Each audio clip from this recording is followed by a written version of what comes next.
Imagine this. You wake up one morning and everything feels just a little too heavy. The messages, the bills, the unfinished conversations, the quiet fear that maybe this is just how life is going to be. You smile for people. You function. But inside, there is a storm no one sees. Now imagine something strange. What if someone handed you an invisible map? A map that doesn't change your job, doesn't erase your past, doesn't magically fix the world, but changes the way your mind meets every problem. A way of seeing that was tested over 2,000 years ago. Not in theory. In real pain, real loss, real chaos. And somehow from that chaos, a calm so deep was born that nothing could shake it. Tonight, we're going to walk through that map together, step by step, shift by shift. By the end of this journey, you won't have a perfect life, but you will understand why your hardest challenge right now might secretly be your greatest turning point. Stay with me. It's about deciding that your promises to yourself matter more than your current mood. You don't have to build 10 habits at once. Choose one. Make it as tiny as you need to so you cannot fail. 2 minutes, 3 deep breaths, 1 page. Consistency, not intensity. You are quietly telling your mind, I can trust you. When you say you will do something, you show up. That inner trust is worth more than anyone's praise. Which leads us to the 5th code, one that can quietly imprison a whole life. Caring too much about what everyone else thinks. Notice how much of your day is spent performing. Wearing the okay face, posting the fine photo, choosing your words so no one gets upset, thinking more about how you appear than how you actually are. It's exhausting. When your value depends on other people's opinions, you become a fragile thing, a leaf in the wind, lifted when they like you, crushed when they don't. Buddha's wisdom cuts softly through this. Other people's minds are not a stable home for your worth. They change, they misunderstand, they forget. Sometimes they're too busy fighting their own battles to see you clearly at all. The 5th code is this: take back the power you gave to other people's thoughts. Ask yourself quietly, if no one clapped, if no one approved, if no one saw this, would I still choose it? If the answer is yes, you found something real. This doesn't mean you become cold or careless. It doesn't mean you stop listening to feedback or become impossible to reach. It means you stop selling your peace in exchange for temporary approval. You will disappoint some people. You will confuse others. You may even lose a few, but you will gain something crucial: the ability to look at yourself honestly and say, I am living closer to what feels true to me. From that ground, the sixth code starts to grow. A mind that is not just calmer, but actually strong. Mental strength is not about never breaking, it's about knowing how to rebuild. Imagine your mind as a muscle. You don't get stronger by reading about exercise. You get stronger by meeting resistance. Every distraction you resist, every worry you observe without feeding, every time you let go of something you can't control. These are tiny repetitions. One of the most powerful shifts is this: stop trying to control what is outside you. Start mastering what is inside you. You cannot control the economy. You cannot control the past. You cannot control whether some people stay or leave.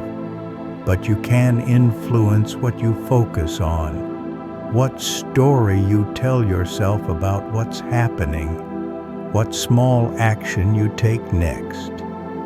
When worry appears, ask it, is this something I can act on now? If yes, take one small step. Send the email, make the call, write the plan. If no practice letting it pass like a cloud, name it, breathe, return to the task in front of you. Again and again, you are training your mind to come back to what it can actually touch. This is not indifference, it's intelligence. Little by little, you become less shaken by every headline, every comment, every sudden change. You are still human, you still feel, but there is a stable center growing inside you. That center understands the seventh code very deeply. Nothing you see stays the same. Think back 5 years. Are you the same person? Do you love the same things? Do you fear the same things? Do you even think the same way? Probably not. Look at a flower, bud, bloom, decay. Look at the sky, clear, clouds, storm, clear again. Impermanence isn't a poetic idea, it's the basic fabric of everything. When you forget this, you grip life too tightly. You cling to people as if they will never change. You cling to success as if it is guaranteed. You cling to your pain as if it will last forever. And when things inevitably move, you break. The seventh code is acceptance of a simple, hard truth. Everything is passing through. Your joy, your sadness, your relationships, your youth, your current chapter. At first, this can feel scary. You might think, if everything changes, what can I hold on to? But if you look deeper, there is a strange kind of freedom here.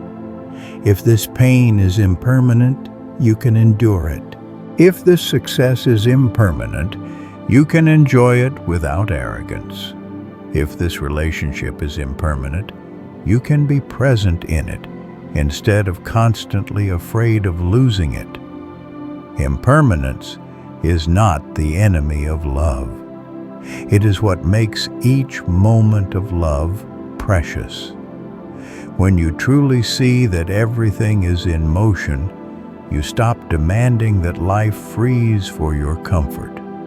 You start learning to dance with it instead. And once you see that everything is moving, the eighth code becomes possible. You loosen your grip. Attachment says, I need this person, this job, this belief, this outcome. If I don't have it exactly this way, I cannot be happy. Non-attachment in the Buddhist sense is not cold. It doesn't mean you stop caring. It means you stop clinging. Imagine holding water in your hand. If you close your fist tightly, the water slips out. If you keep your palm relaxed and open, you can hold it gently for a while. That's how non-attachment works. You love, but you don't cage. You work hard, but you don't tie your entire worth to a result. You have opinions, but you don't let them harden into walls between you and others. When life doesn't go the way you scripted it, you grieve if you must. You feel the loss fully, but you don't add the extra suffering of "this should not have happened. Life has betrayed me." Instead, you quietly ask, "What is life inviting me to see now that I refused to see before?" You will notice how many chains you've built with your own thoughts. I can only rest when everything is done. I am nothing if they leave. I will be happy when I reach that goal. Each time you catch one of these thoughts, loosen it a little. Ask, is that absolutely true?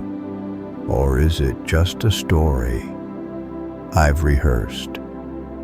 Non-attachment is the art of still loving life without demanding that it obey you. As you practice this, you create space for the ninth code to bloom gratitude, not as a forced list, but as a natural way of seeing. Look around you for a second. The device in your hand, the electricity flowing, the chair or bed supporting you, the countless lives that touched the food you ate today, strangers you will never meet, picked, packed, delivered and displayed it. Clouds carried the rain that fed it. The earth cradled the seed in the dark until it opened. Nothing you have is just there. Everything is connected to everything else. Gratitude in this light is not cheesy. It's accurate. The ninth code is simple practice. Each day before you sleep, name 3 things you received. Not just big wins, small things. The way the sunlight looked between buildings, a message from a friend, the fact that somehow you made it through another day. Write them down if you can. Speak them softly if you prefer. Your mind is used to scanning for danger, for what's missing, for what went wrong. Gratitude trains another muscle, the ability to see what is quietly supporting you. Because the first shift begins in the exact place you least want to be. This doesn't erase your problems, but it prevents them from becoming the only story you tell yourself. In dark seasons, this practice becomes a lifeline. I am hurting, and I am still breathing, and there is at least one small thing today that did not collapse. Over time, this and builds a bridge through some very heavy nights. And on the other side of that bridge waits the 10th code, the one all the others are leading you toward inner peace, not as a fantasy, as a daily priority. Most people are chasing peace in reverse. Once I fix everything out there, I'll finally feel okay in here. Once the money comes. Once they understand me. Once I stop making mistakes. Once I'm no longer scared. But peace that depends on perfect conditions is not peace. It's negotiation.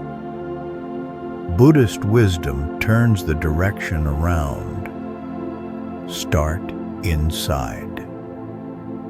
Inner peace doesn't mean you float through life smiling at everything. It means you build a steady place within yourself that isn't ruled by every shift in the outside world. You create this place in small, ordinary ways.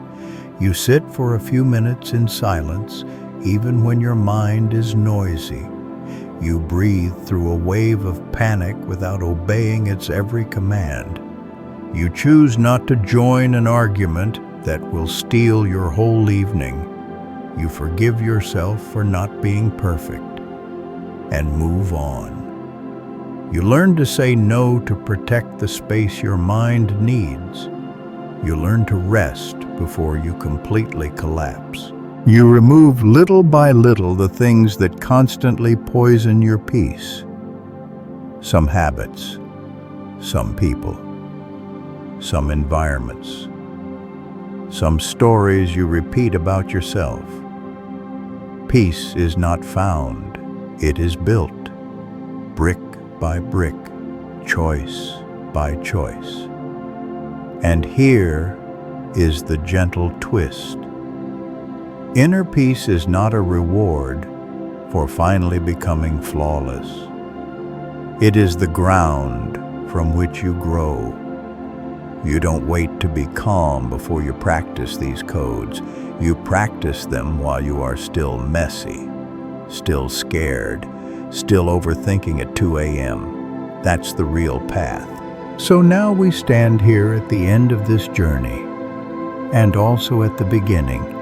You've met 10 quiet shifts, seeing obstacles as teachers, returning to this moment, watching emotions instead of becoming them, choosing discipline over impulse, reclaiming your worth from other people's opinions, strengthening the mind by focusing on what you can truly influence, accepting that everything is changing, loosening your grip on how life must be, remembering what supports you, and making inner peace a daily decision, not a distant dream. You do not have to master all of them tonight.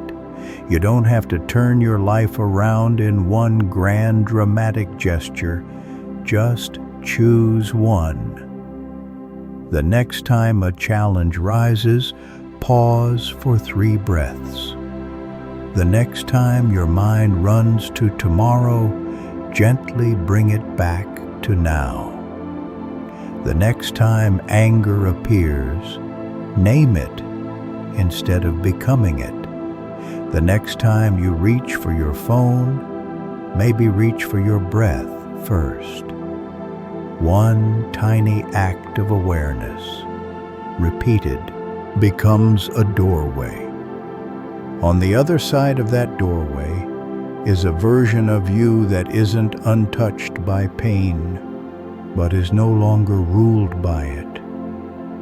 Tonight, when the lights go out and the noise of the day finally quiets, listen carefully. Not to me, to the part of you that heard something true in all of this. Ask it, what is the smallest real step I can take tomorrow to honor this? And then take it. Because this is not just a video to be watched. It's a path to be walked. And this right now in this breath is where your next chapter quietly begins. Think of the hardest thing you're dealing with right now. A breakup, a debt, a health scare, the loneliness you never admit.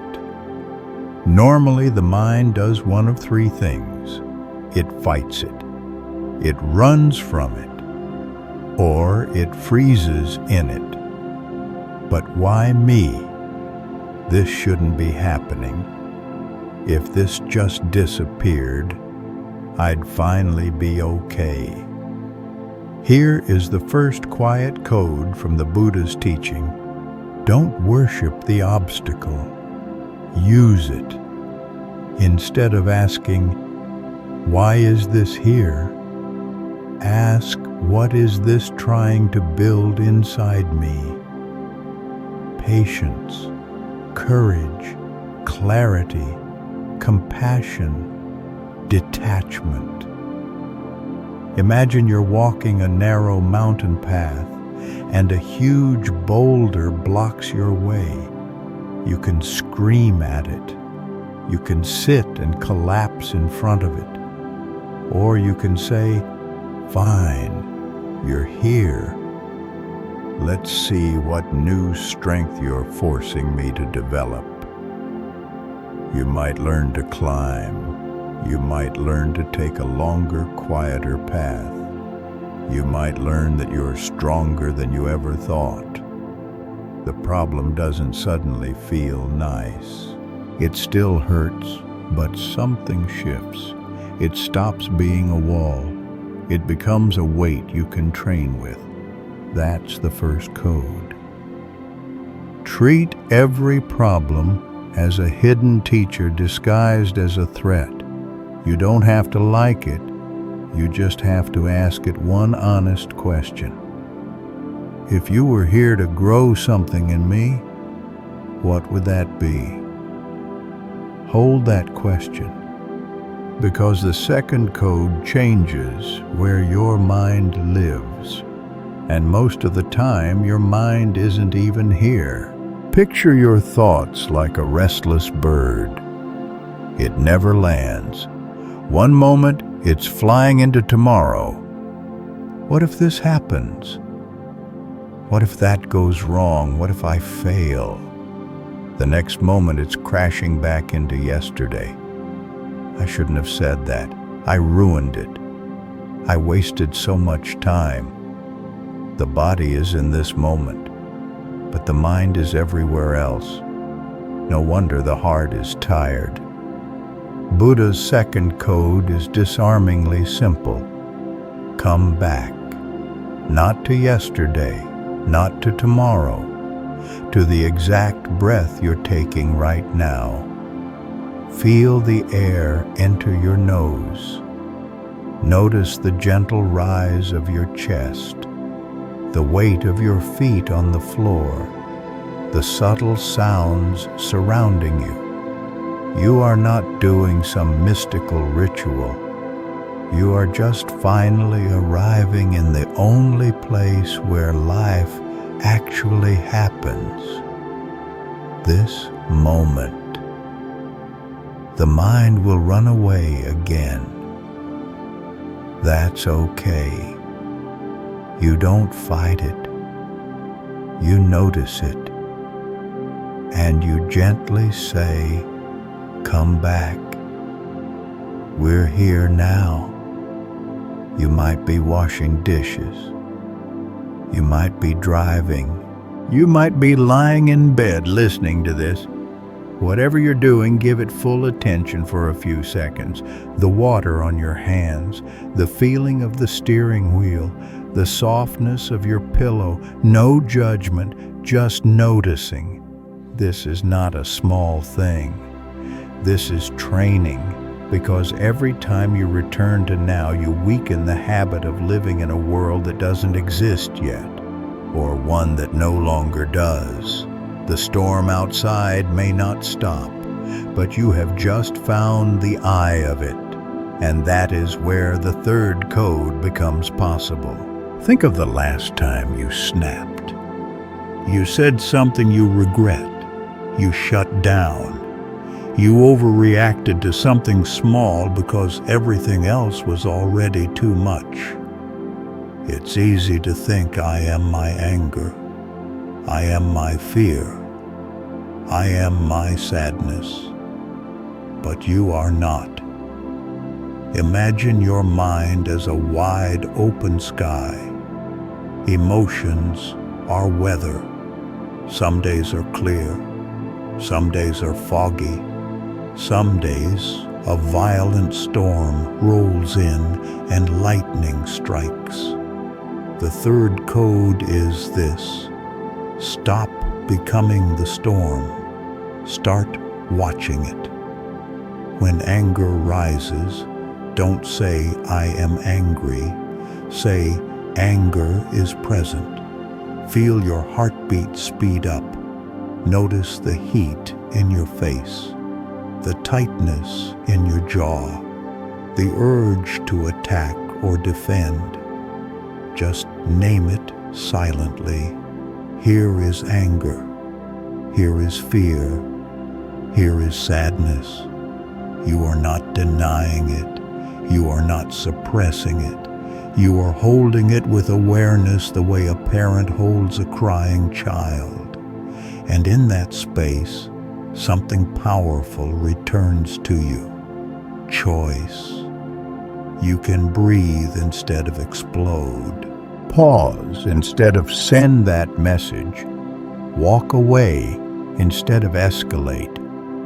This is emotional resilience, not the absence of feeling, but the ability to feel deeply without letting emotion drive the car.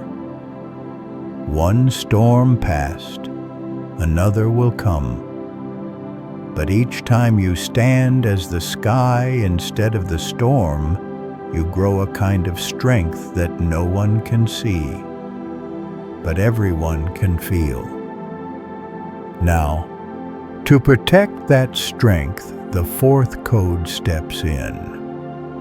Because good intentions are weak without one quiet, skilled discipline. The word discipline can sound cold, strict, like punishment.